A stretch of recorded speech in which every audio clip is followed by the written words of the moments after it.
সরকারি কর্মচারীরা বিগত প্রায় 11 বছর যাবৎ একই বেতন কাঠামোতে বেতন ভাতা পাচ্ছে।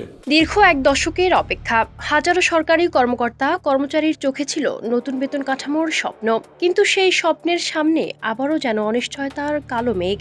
বহু প্রতীক্ষিত নবম পে স্কেল বাস্তবায়নের আলোচনা যখন চূড়ান্ত পর্যায়ে, ঠিক তখনই নতুন করে সামনে এসেছে আন্তর্জাতিক মুদ্রা তহবিল IMF এর আপত্তি।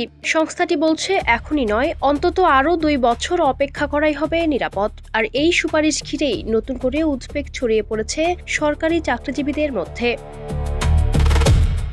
অর্থ বিভাগ সূত্রে জানা গেছে, সম্প্রতি ঢাকা সফরে আসা IMF প্রতিনিধি দল নবম পে স্কেলের সম্ভাব্য আর্থিক প্রভাব নিয়ে সরকারের সঙ্গে বিস্তারিত আলোচনা করেছে। তাদের আশঙ্কা, বর্তমান অর্থনৈতিক বাস্তবতায় নতুন বেতন কাঠামো একসঙ্গে কার্যকর হলে সরকারের বার্ষিক ব্যয় অনেক বেড়ে যাবে। এর প্রভাব পড়তে পারে বাজেট ঘাটতি, মূল্যস্ফীতি এবং সামগ্রিক অর্থনীতির ওপর। তাই সংস্থাটি অন্তত 2 বছর পে স্কেল বাস্তবায়ন পিছিয়ে দেওয়ার পরামর্শ দিয়েছে।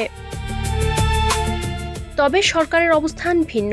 এখনই IMF এর সুপারিশ মেনে নেওয়ার কোনো সিদ্ধান্ত হয়নি। প্রধানমন্ত্রী তারেক রহমান বিষয়টি গভীরভাবে পর্যালোচনা করে বাস্তবসম্মত ও অর্থনৈতিকভাবে টেকসই কৌশল নির্ধারণের নির্দেশ দিয়েছেন। রবিবার প্রধানমন্ত্রীর কার্যালয়ে প্রায় 5 ঘণ্টা ব্যাপী এক গুরুত্বপূর্ণ বৈঠকে অর্থমন্ত্রী, অর্থ সচিব সহ ঊর্ধ্বতন কর্মকর্তারা অংশ নেন। সেখানে সচিব কমিটির সুপারিশ, প্রস্তাবিত বেতন কাঠামো এবং সরকারের আর্থিক সক্ষমতা নিয়ে বিস্তারিত আলোচনা হয়।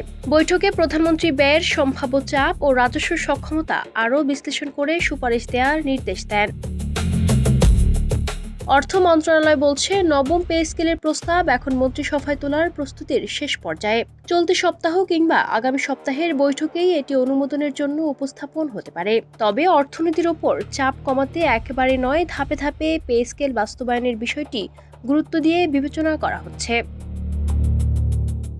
জানা গেছে, আগামী অক্টোবরে থাইল্যান্ডে অনুষ্ঠিতব্য বিশ্ব ব্যাংক IMF এর বার্ষিক সভায় বিষয়টি নিয়ে আরও আলোচনা হবে। এরপর নভেম্বরে IMF প্রতিনিধি দলের বাংলাদেশ ও সফরেও নবম পে স্কেলের আর্থিক প্রভাব নিয়ে আলোচনা হওয়ার সম্ভাবনা রয়েছে। তবে সেই আলোচনার আগেই গেজেট প্রকাশের প্রক্রিয়া শেষ করতে চায় সরকার। উল্লেখ্য, 2015 সালে অষ্টম পে স্কেল কার্যকর হওয়ার পর 1 দশকের বেশি সময় পেরিয়ে গেলেও মূল বেতন কাঠামোয় বড় কোনো পরিবর্তন হয়নি। এ সময়ে মূল্যস্ফীতি, নিত্যপণ্যের দাম এবং জীবনযাত্রার ব্যয় উল্লেখযোগ্যভাবে বেড়ে যাওয়ায় দীর্ঘদিন ধরেই নতুন পে স্কেলের দাবি জানিয়ে আসছেন সরকারি কর্মচারীরা।